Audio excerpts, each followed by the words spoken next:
नमस्कार, मैं हूं शरद द्विवेदी और हमारा आज का मुद्दा है सीएम का मंच से प्रहार, कांग्रेस पर लाडली वार। वार भी लाडली, तो क्या है ये लाडली वार और सीएम ने कांग्रेस को लेकर ऐसा क्या कह दिया? इसको तो जानने के लिए पहले रिपोर्ट देखनी पड़ेगी और रिपोर्ट देखने के बाद फिर डिबेट की तरफ चलेंगे। पहले देखिए ये रिपोर्ट है। हमारी पार्टी बंद हो जाएगी, हम बहनों की राशि बंद नहीं होने देंगे, लगातार देने देंगे, ये लगातार चलेगी। लाडली बहना योजना को लेकर एक बार फिर प्रदेश के मुखिया डॉक्टर मोहन यादव ने अपनी सरकार की मंशा साफ कर दी है। इसके साथ ही मुख्यमंत्री ने कांग्रेस पर तीखा हमला बोला। दरअसल कांग्रेस लाडली बहना योजना को लेकर लगातार सवाल उठाती रही है। कभी कहा गया कि योजना बंद हो सकती है, तो कभी सरकार से राशि 3000 करने को लेकर तीखे सवाल भी पूछे।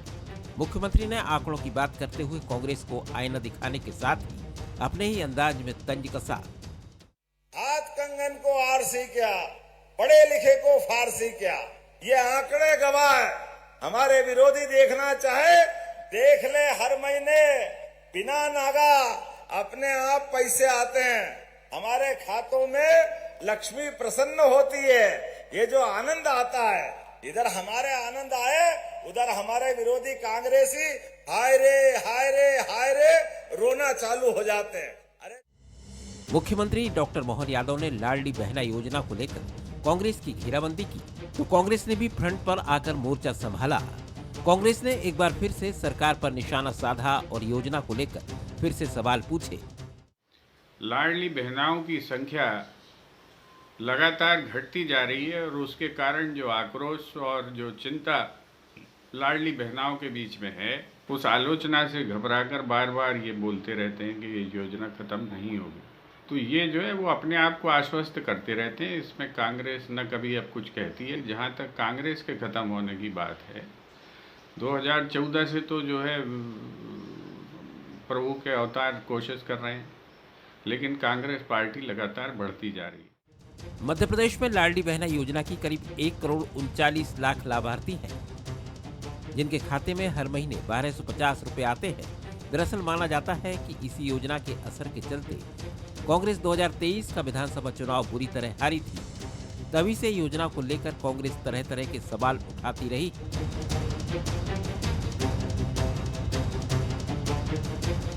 सरकार लगातार इन सवालों के जवाब भी देती रही है। अब एक बार फिर सूबे के मुखिया मोहन यादव ने मंच से प्रहार करते हुए कांग्रेस पर लाडली वार किया है।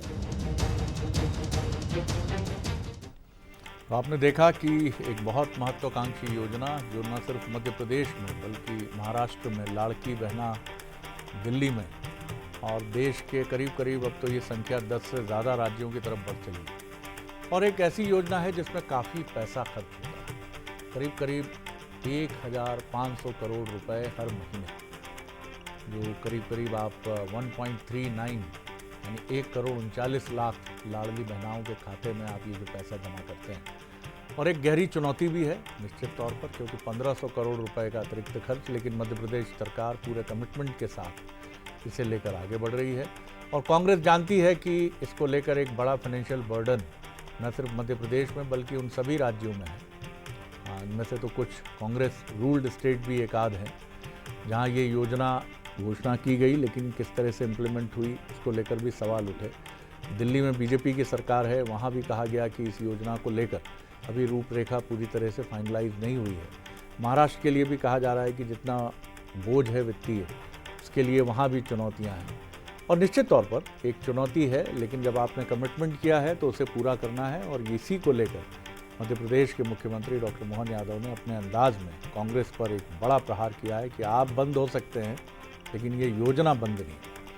हमारे सवाल देख लीजिए, क्या पार्टी बंद हो जाएगी कहकर सीएम ने कांग्रेस के आरोप का जवाब देकर एक गहरा कटाक्ष भी किया है। दूसरा सवाल, कांग्रेस लाडली बहना योजना पर बार बार सवाल क्यों उठाती है?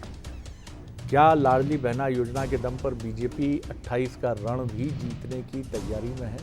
ये तीसरा और महत्वपूर्ण सवाल है। मिलिए उन मेहमानों से। हमारे साथ हैं स्टूडियो में senior Congress leader spokes person स्वदेश शर्मा जी, बहुत स्वागत है।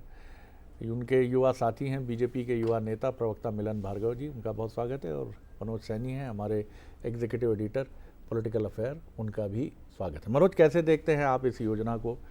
अटक झटक के तो मैं नहीं कहूँगा मध्य प्रदेश में आगे बढ़ी, लेकिन दूसरे राज्यों में ज़रूर कुछ चुनौतियाँ हैं जिनमें बीजेपी रूल्ड स्टेट भी है। कैसे देखते हैं आप? देखिए, भारतीय जनता पार्टी का फोकस खासकर महिलाओं पर रहा और उसका अच्छा प्रतिसाद तमाम राज्यों में अलग अलग योजनाओं के जरिए मिला। और मध्य प्रदेश तो वो है जहां लाडली बहना, लाडली बिटिया, तमाम तरह की और लाडली लक्ष्मी सरकारें लेकर आई और काफ़ी सक्सेस भी हुई। और उसी का फ़ायदा मिला कि पुरुष से ज़्यादा जो मतदाता था वो भारतीय जनता पार्टी के साथ महिला चली गई। लेकिन अब इसको आगे बढ़ाना शरद जी, निश्चित रूप से किसी भी सरकार के लिए जब 1500 करोड़ का अतिरिक्त बजट आपको करना होता है, एकत्रित करना होता है, तो मुश्किल पड़ती है। पर मुझे लगता है जब सरकार ने ये तय किया होगा, भारतीय जनता पार्टी की सरकार ने, तो फिर निश्चित रूप से उसके प्रावधान भी हम दिखाई दे रहे हैं कि अभी तक एक भी महीना ऐसा नहीं हुआ कि जब योजना का पैसा रुका हो। और शायद इसलिए डॉक्टर मोहन यादव, क्योंकि कांग्रेस इसको बार बार मुद्दा बनाती है, मुद्दा इसलिए बनाती है कि कांग्रेस को ये लगता है कि जब 2023 के चुनाव हुए तो लाडली बहना ने कमाल किया और कहीं ये योजना रुक जाए तो अगले 2028 के चुनाव में शायद हमारे लिए कोई रास्ता साफ हो जाएगा।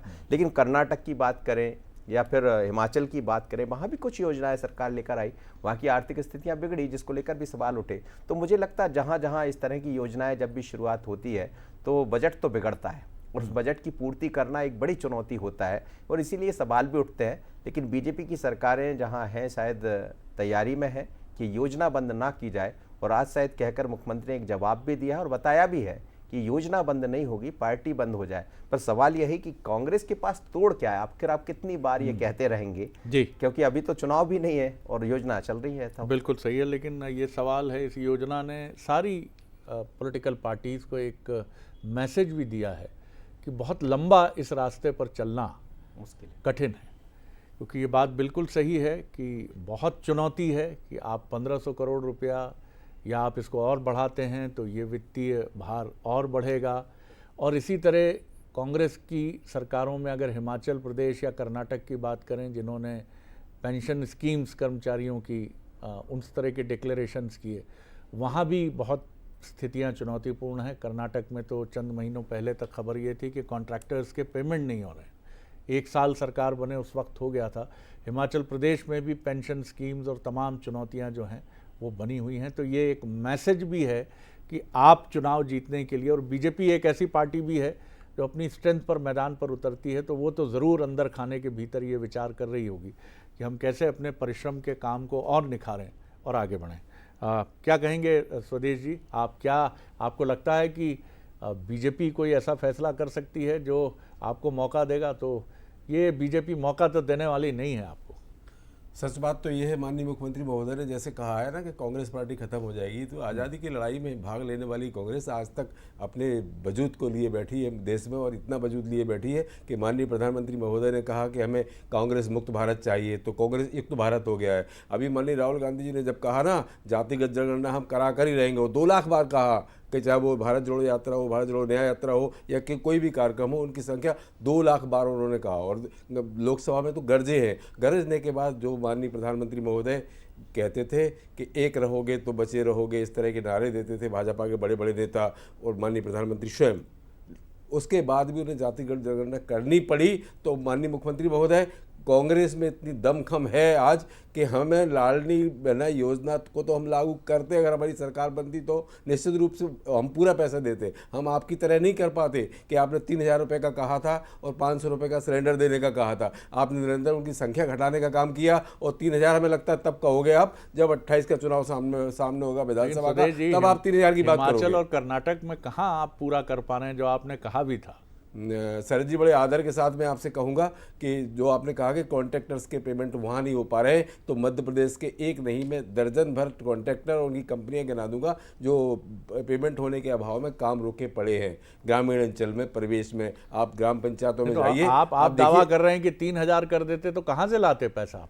सच बात ये, विजन होना चाहिए, इनके पास विजन नहीं है। ये एडवर्टाइजमेंट तो करते हैं, इन्वेस्टर समिट के नाम पर ढेर सारा इन्वेस्ट किया है, बहुत पैसा खर्च किया और टैक्स पेयर का पैसा अपनी ब्रांडिंग में खर्च किया, लेकिन आपने माहौल तो नहीं बनाया। जिन लाडली बहनों की आप बात करते हो मध्य प्रदेश में, उन लाडली बहनों को आप उनकी अस्मत को सुरक्षित नहीं कर पाए। आप राजधानी के नाक के नीचे गैंगरेप जैसे कांड हो रहे हैं, लगातार हो रहे हैं, और अगर इंडेक्स देखा जाए, गूगल पर सर्च किया जाए तो मध्य प्रदेश की पहचान या तो माफिया राज से होती है या महिला उत्पीड़न के नाम से होती है। माननीय मुख्यमंत्री महोदय, आप भले ही बड़बोलापन आपके अंदर है, आप खूब अच्छा भाषण देने लगे हैं, लेकिन सच बात तो स्वीकार करिए, आप लाडली बहनों को सुरक्षा कब देंगे? इनको 3,000 रुपये पूरे कब देंगे? 500 रुपये का सिलेंडर कब देंगे? चलिए मैं जवाब 1.5-2 साल आपको हो गए। मिलन जी।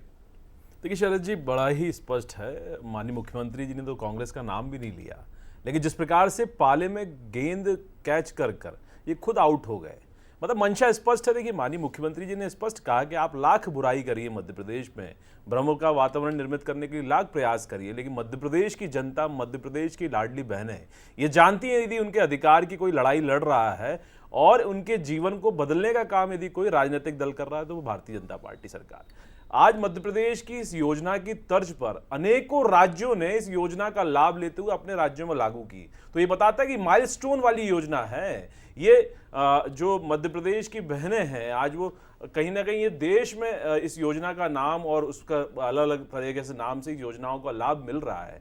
तो ये मध्य प्रदेश में पहली दफा नहीं, मध्य प्रदेश भारतीय जनता पार्टी की सरकार बनती है, चाहे वो लाडली लक्ष्मी योजना हो, कन्यादान योजना हो, ऐसी बहुत सारी योजनाएं जीवन बदलने का काम करती आई हैं। और इस योजना में जिस प्रकार से आज कांग्रेस पार्टी जो भ्रमित करने का लाख प्रयास चुनाव में कर चुके, इसकी नकल भी कर रहे थे, फॉर्म भर रहे थे और इनके कार्यकर्ता महिलाओं को छेड़ रहे थे, उनके डाटा के साथ दुरुपयोग कर रहे थे, मारपीट भी हुई कांग्रेस कार्यकर्ताओं के साथ, क्योंकि महिलाओं के कहीं ना कहीं छेड़खानी कर रहे थे। ये दुर्भाग्य था, लेकिन नकल करने के लिए भी अक्ल चाहिए। आज को पूरी कांग्रेस पार्टी, भारतीय जनता पार्टी के संगठन और सरकार की नकल करने का असफल प्रयास कर रही है, क्योंकि मंशा में खोट है।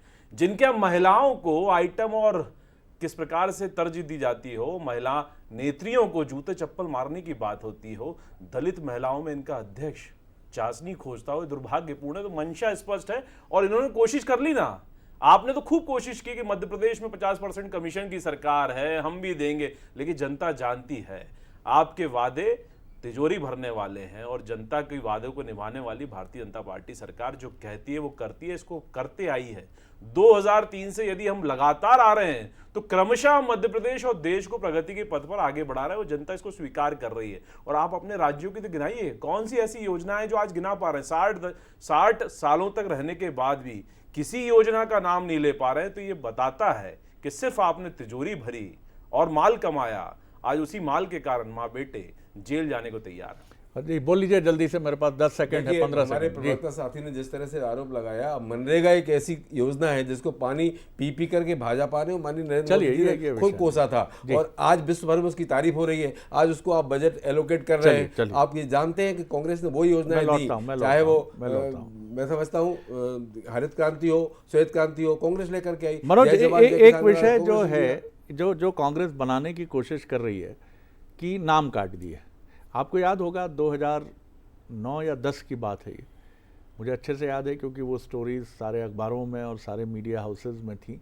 स्टोरी ये थी कि गांव में बीपीएल लिस्ट से नीचे कई लोगों ने, गांव के प्रभावशाली लोगों जिनके यहाँ 3-3 ट्रैक्टर हैं, दे आर हैविंग पॉजिटिव इसका फ़ायदा उठाने की कोशिश वो कर रहे थे। तो एक कलेक्टर ने एक ज़िले के, मैं नाम नहीं लूँगा, उन्होंने लिखवाना शुरू कर दिया उन समृद्ध लोगों के घरों पर कि यहाँ गरीब रहता है, यहाँ गरीब रहता है। बड़ी चुभी ये बात, बड़ी आपत्ति हुई। आखिर उन लोग जो सुपात्र नहीं हैं, जो इस श्रेणी में नहीं आते, ऐसी महिलाओं का नाम अगर कटता है तो इससे वोट बैंक पे भी कोई फर्क नहीं पड़ेगा। और ये क्या आप जब पात्रता के दायरे में नहीं आते या उससे ऊपर निकल गए हैं, ईश्वर करे आपकी समृद्धि इतनी हो जाए, तो ये क्या आपको मुद्दा दिखता है? ये देखिए सर जी, ये मुद्दा तो हो सकता है, लेकिन जब जब चुनाव होते तो जैसे चुनाव होते तो चुनाव के दौर में जो वायदे दावे किए जाते हैं उसमें ये नहीं देखा जाता है कि कौन, उसमें तो ये देखा जाता है कितने लोगों को हम करें ताकि उसका लाभ चुनावी। निश्चित रूप से इस बात को कहने में कोई शक नहीं है, क्योंकि चाहे भारतीय जनता पार्टी हो या कांग्रेस इस तरह की योजनाओं को सामने लाकर उसका लाभ तो लेती है, लाभ मिला भी है।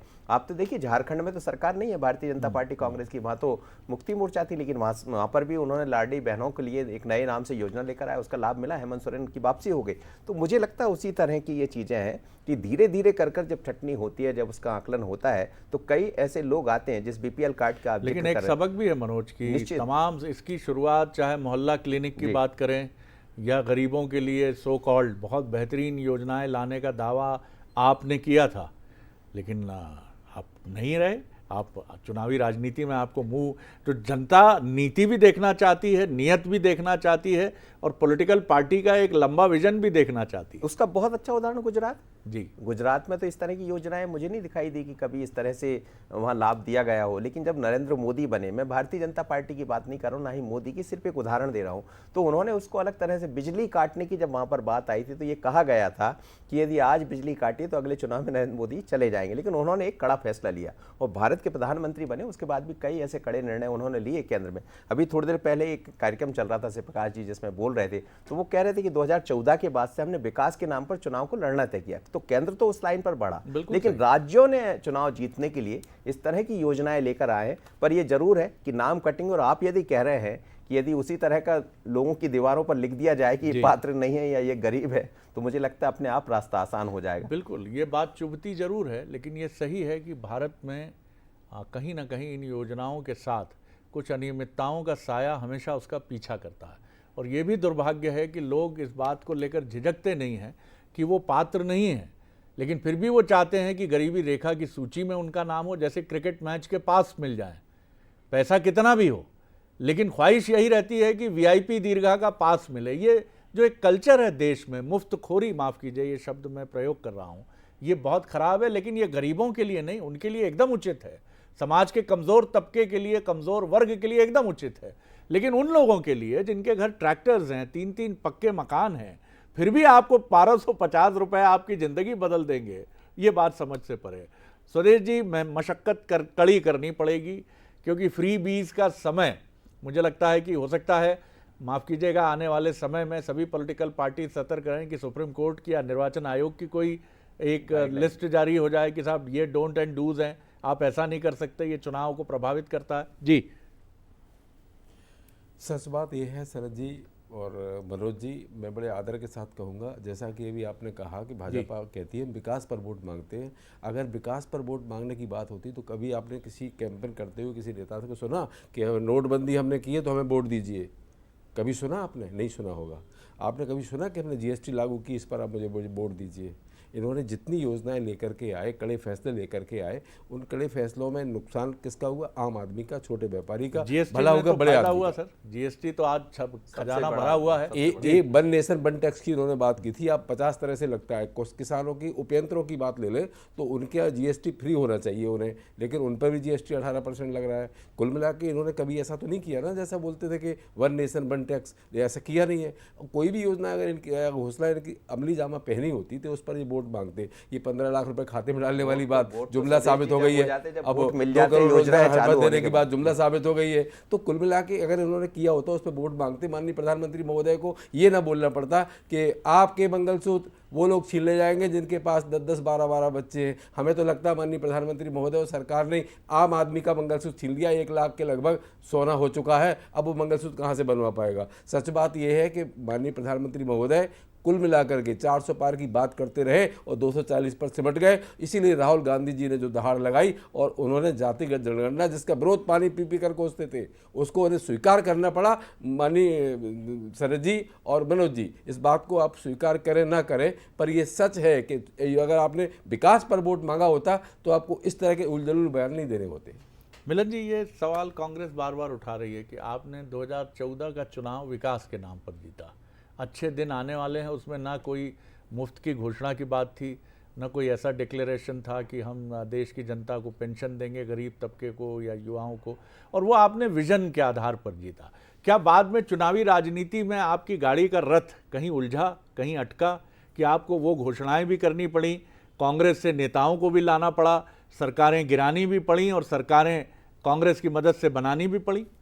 देखिए शरद जी, अभी चूंकि स्वदेश जी ने एक विजन की बात की थी और दूसरी प्रकार जिस प्रकार से 2014 से आज हम 2025 में बैठे हैं, 2014 का जब हमने चुनाव लड़ा, देश में किस प्रकार से एक नकारात्मक माहौल था और भ्रष्टाचार में डूबी हुई यूपीए की दूसरी सरकार थी जिसमें तमाम तरह के आरोप प्रधानमंत्री तक पे लग कर गए, उसको किस प्रकार से सरकार ने झेला और उसके बाद उनने विश्वास खोया और उस विश्वास को हासिल करके भारतीय जनता पार्टी ने जो विजन जनता के बीच रखा, उस विजन पे कामयाब होते तीसरा टर्म प्रधानमंत्री नरेंद्र मोदी जी की दिशा में आगे बढ़ गए। तो ये बताता है कि जो हमने कहा उसकी तरफ हम आगे बढ़े।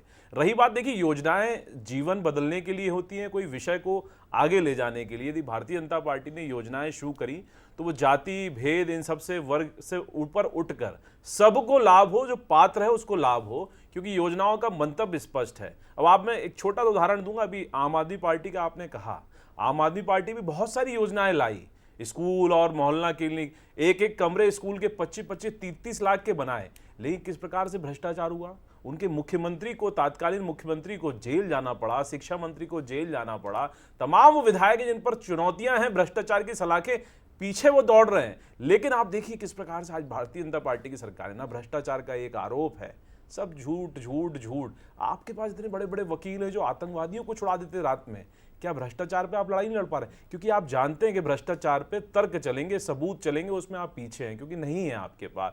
लेकिन मध्य प्रदेश की जनता या देश की जनता ये देख रही है कि भारतीय जनता पार्टी की सरकार ने डिलीवर किया। अब विजन की बात आती है, प्रधानमंत्री नरेंद्र मोदी जी के जब नेतृत्व देश का आया तो सबसे बड़ी चुनौती जो स्वास्थ्य सेवाओं को लेकर थी। अब आप देखिए कि मोहल्ला क्लिनिक की बात होती है, देश में डॉक्टरों की कमी थी आबादी के अनुरूप, चिकित्सकों की कमी के साथ चिकित्सालय की कमी थी। इन सबको पूरा करने की दिशा में बढ़ते गए वो आगे, लेकिन साथ साथ आयुष्मान भारत जैसी योजना लाकर जो प्राइवेट सेक्टर में भी व्यक्ति को अभाव में, चिकित्सा के अभाव में वो मृत्यु की सैया पर आ जाए, उसके लिए एक योजना लेकर आए। लेकिन साथ में मेडिकल कॉलेज भी बढ़ाए, सीट्स भी बढ़ाई, ताकि आने वाले समय में आबादी के अनुरूप हमारे पास ये विजन कहलाता है कि हमारे पास चिकित्सालय भी होंगे, हमारे पास चिकित्सक भी होंगे।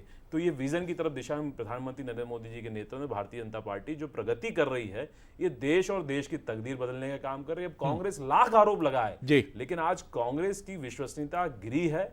आज उनको लड़ाई लड़नी पड़ रही है कि हम राष्ट्रवादी हैं, जबकि वो राष्ट्र विरोधी नीतियों के साथ चलते चलते लड़ाई लड़ते लड़ते आज देश विरोधी हो गए। तभी तो आप कह रहे हैं कि खत्म हो जाएगी, ऐसा दावा कर रही है बीजेपी की ये पार्टी। ये आत्मघाती जो बयान कांग्रेस के आ रहे हैं, निश्चित रूप से आत्मघाती हैं। उनके नेता खुद अपने आप की राजनीति खत्म कर रहे हैं और कांग्रेस पार्टी की विश्वसनीयता पे सवाल लगातार खड़े हो रहे हैं। मनोज, बीजेपी एक ऐसी पार्टी है, आपको ध्यान ही होगा 2023 के इलेक्शन में 89 सीट्स जहां जीत का क्रम बीजेपी के लिए नहीं था, वहां आपने स्पेशल स्ट्रैटेजी बनाई, अपने जिलों के संगठन मंत्रियों की एक पूरी फौज आपने लगा दी, अपने सीनियर लीडर्स जो थे एक एक सीनियर लीडर्स को काम पे लगा दिया।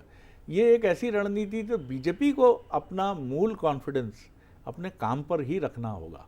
क्या आपको लगता है कि आगे जाके, नहीं तो इस तरह की योजनाएं कहीं ना कहीं, जैसा कैलाश विजयवर्गीय जी ने बंसल न्यूज़ से भी कहा था ये बात, कि आखिर ये टैक्स पेयर्स का पैसा है, और ये बहुत साहसिक बयान था। वो राजनेता आमतौर पर ऐसे मसलों पर बोलते नहीं हैं, लेकिन उन्होंने कहा था कि ये सोचना चाहिए ऐसी योजनाओं को लेकर, नहीं तो आगे जाकर किसी एक सरकार या एक पार्टी की बात नहीं है, सभी के लिए बहुत मुश्किल आने वाली।